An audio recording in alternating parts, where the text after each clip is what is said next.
Mr. President, I ask that the quorum call be vitiated. Without objection. Mr. President, I want to say a few words about the Sessions nomination for Attorney General, but I also want to express my very strong opposition to Senator McConnell's effort to deny Senator Elizabeth Warren the opportunity to express her point of view. And there are two separate issues. Number one, this is the United States Senate, and the American people expect from us a vigorous debate on the important issues facing this country. And I think all of us are aware that issues of civil rights, issues of voter suppression, issues of criminal justice reform are enormous issues that people from one end of this country feel very strongly about. And those are issues that the next Attorney General of the United States will be dealing with. So clearly, we need a vigorous discussion regarding the qualifications of President Trump's nominee, Jeff Sessions, to be Attorney General. We need to hear all points of view.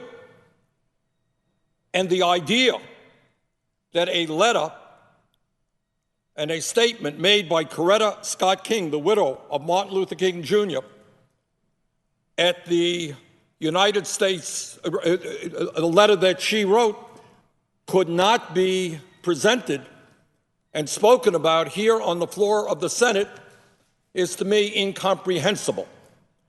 And it comes at a time when we have a president who has initiated, and I hope it will not stand, a ban on Muslims entering the United States of America. We have a president who refers to a judge who issues a ruling in opposition to the president as a so-called judge, which tells every judge in America that they will be insulted and marginalized by this president if they dare to disagree with him. I was under the impression we had three separate branches of government: Congress, the president, and the judiciary, equal branches, not to be insulted because one branch disagrees with another branch. And here we are now on the floor of the Senate, and one of our outstanding senators, Senator Warren of Massachusetts, brings forth a statement made by one of the heroines, one of the great leaders of the civil rights movement of the United States of America, a statement that she made before the Senate Judiciary Committee on March 13th, 1986. And anyone who knows anything about Coretta Scott King understands this is not a vicious woman. This is not a woman who is engaged in personal attacks. This is a woman who stood up and fought for civil rights, for dignity, for justice, for her whole life.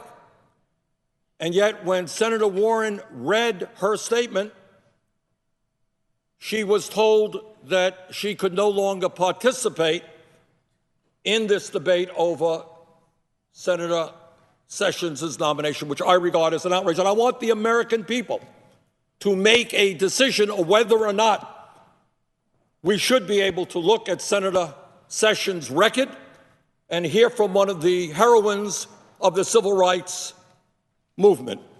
And this is a statement made before the Senate Judiciary Committee on Thursday, March 13th, 1986. And this is what the statement is about. Let the American people judge. And this is how it goes.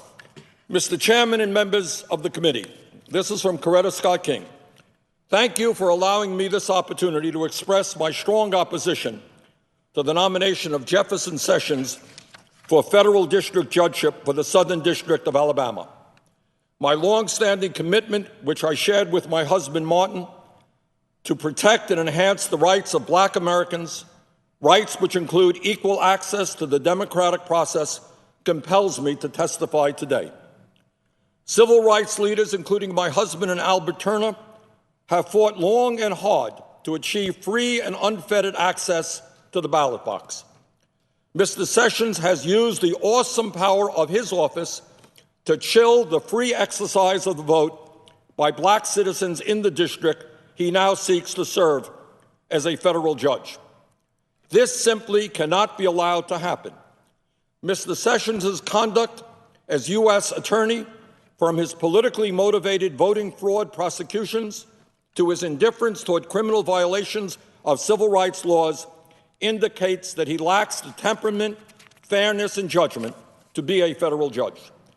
The Voting Rights Act was and still is vitally important to the future of democracy in the United States. I was privileged to join Martin and many others during the Selma to Montgomery March for voting rights in 1965. Martin was particularly impressed by the determination to get the franchise of blacks in Selma and neighboring Perry County. As he wrote, quote, "Certainly no community in the history of the Negro struggle has responded with the enthusiasm of Selma and her neighboring town of Marion, where Birmingham depended largely upon students and unemployed adults to participate in nonviolent protest of the denial of the franchise. Selma has involved fully 10% of the Negro population in active demonstrations, and at least half the Negro population of Marion was arrested on one day," end of quote. Martin was referring, of course, to a group that included the defendants recently prosecuted for assisting elderly and illiterate blacks to exercise that franchise. In fact, Martin anticipated from the depth of their commitment 20 years ago that a united political organization would remain in Perry County long after the other marchers had left. This organization, the Perry County Civic League, started by Mr. Turner, Mr. Hogue, and others, as Martin predicted, continued, quote, "to direct the drive for votes and other rights," end of quote. In the years since the Voting Rights Act was passed, black Americans in Marion, Selma, and elsewhere have made important strides in their struggle to participate actively in the electoral process. The number of blacks registered to vote in key southern states has doubled since 1965. This would not have been possible without the Voting Rights Act. However, blacks still fall far short of having equal participation in the electoral process. Particularly in the South, efforts continue to be made to deny blacks access to the polls, even where blacks constitute the majority of the voters. It has been a long uphill struggle to keep alive the vital legislation that protects the most fundamental right to vote. A person who has exhibited so much hostility to the enforcement of those laws and thus to the exercise of those rights by black people should not be elevated to the federal bench. The irony of Mr. Sessions' nomination is that, if confirmed, he will be given life tenure for doing with a federal prosecution what the local sheriffs accomplished 20 years ago with clubs and cattle prods. 20 years ago, when we marched from Selma to Montgomery, the fear of voting was real, as the broken bones and bloody heads in Selma and Marion bore witness.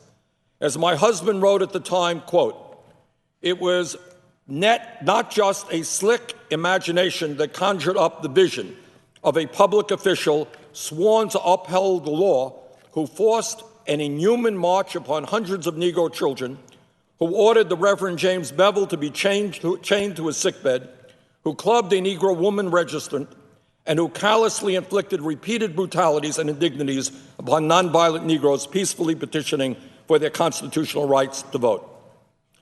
Free exercise of voting rights is so fundamental to American democracy that we cannot tolerate any form of infringement of those rights.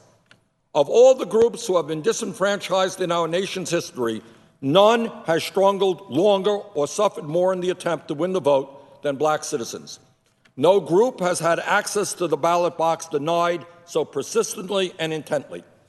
Over the past century, a broad array of schemes have been used in attempts to block the black vote.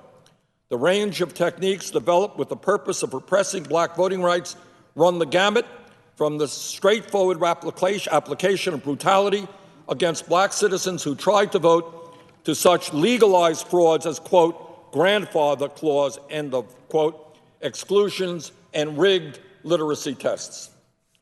The action taken by Mr. Sessions in regard to the 1984 voting fraud prosecutions represent just one more technique used to intimidate black voters and thus deny them this most precious franchise.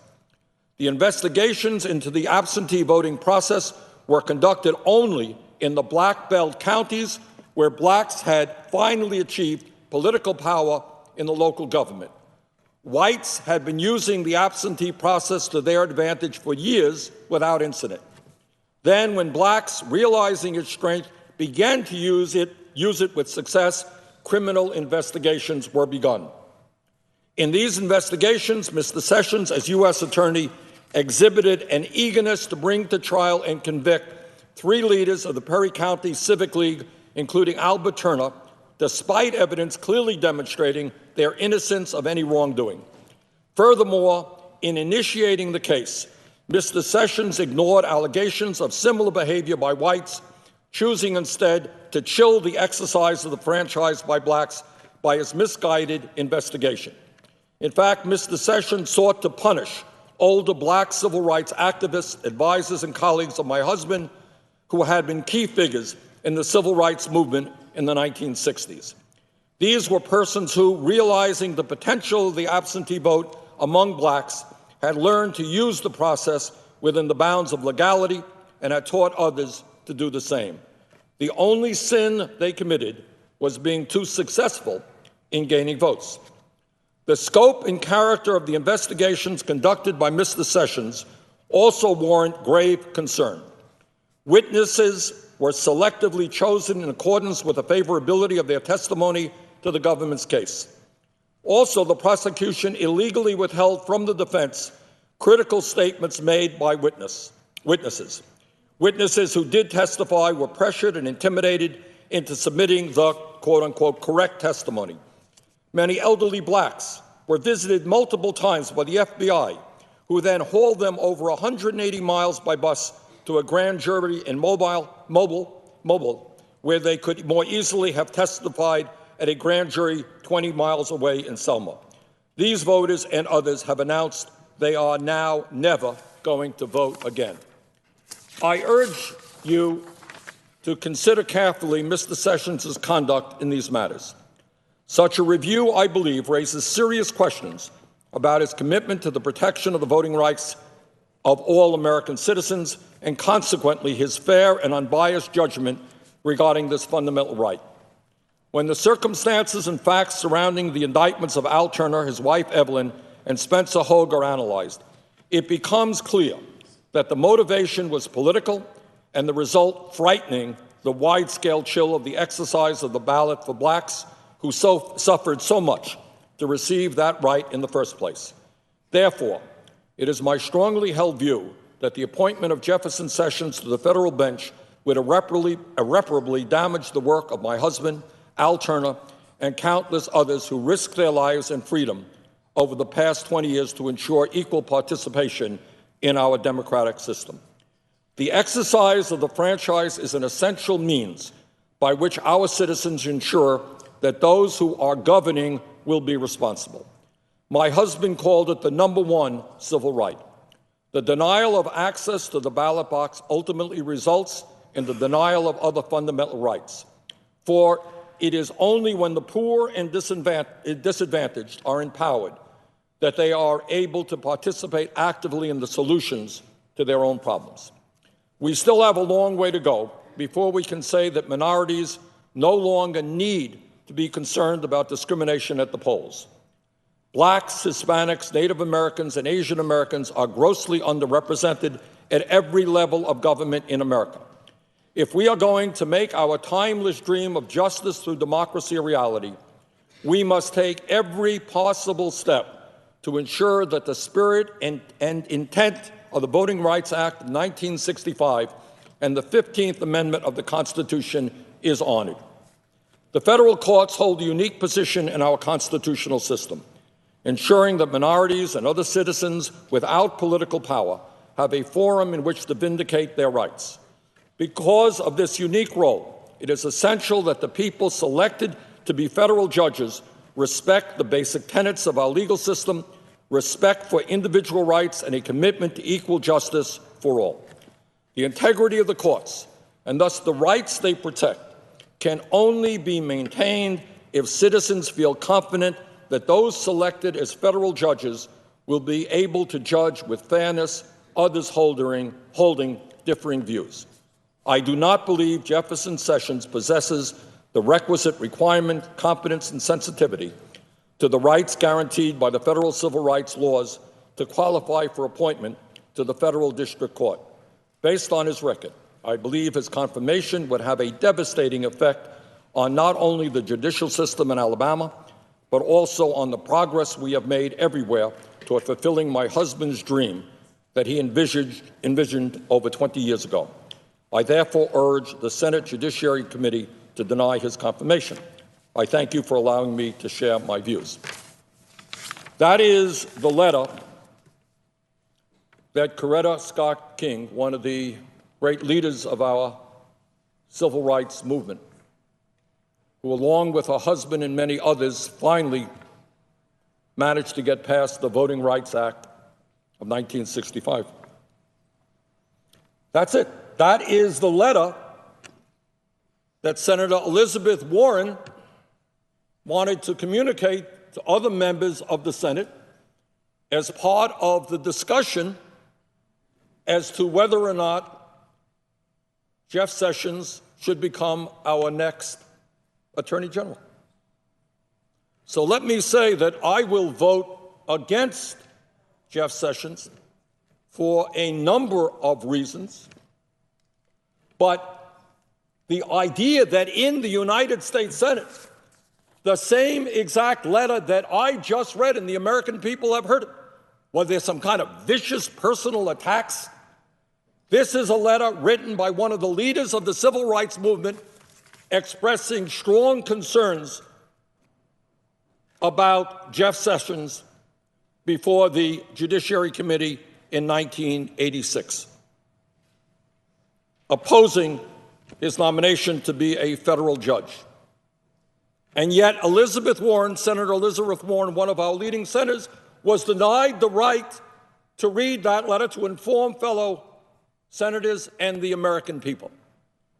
I think Leader McConnell owes Senator Warren an apology, and I believe that it is unconscionable and outrageous that Senator Warren not be allowed to participate in the discussion about whether Jeff Sessions becomes our next Attorney General.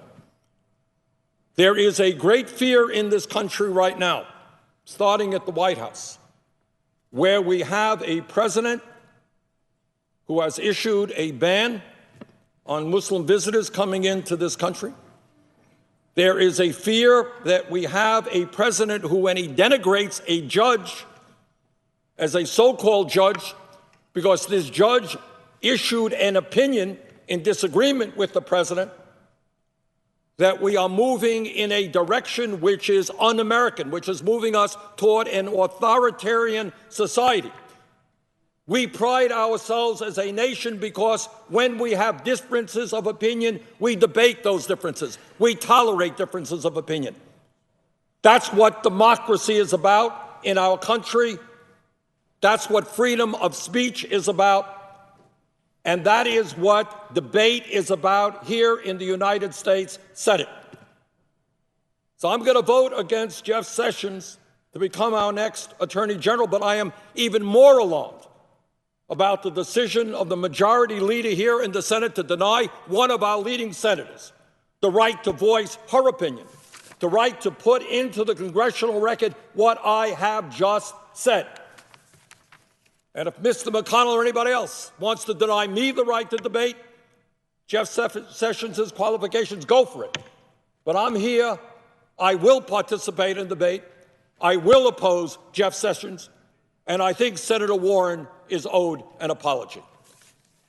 With that, Mr. President, I yield and I ask unanimous consent to enter into the record the statement of Coretta Scott King.